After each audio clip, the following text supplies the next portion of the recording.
What's up guys, how's it going? It's Scudder85 back with another unboxing. This time, as you can see, it's for Onrush on the Xbox One. This is also the day one edition. So yeah, I picked this up today. Played the beta, or beta, however you pronounce it.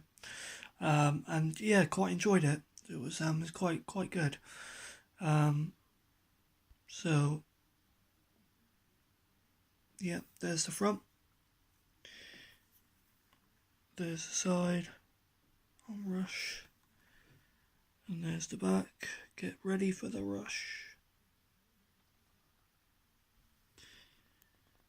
So it says all that there.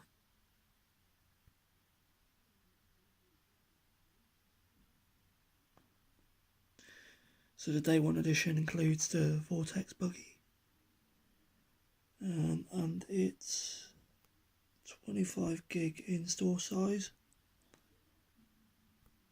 and then yeah, it's all that. So, and inside we have the disc,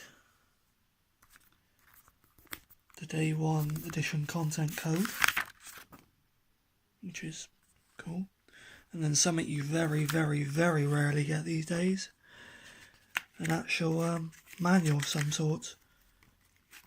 So welcome to Onrush. Then it's just your controller layout and your customer support. So it's not very big, but you know, size doesn't matter. Giggity. So yeah, that's my rather quick unboxing of Onrush on the Xbox One, guys. If you like this, please do be sure to check out my other videos. But for now, I'll catch you later. Cheers, bye.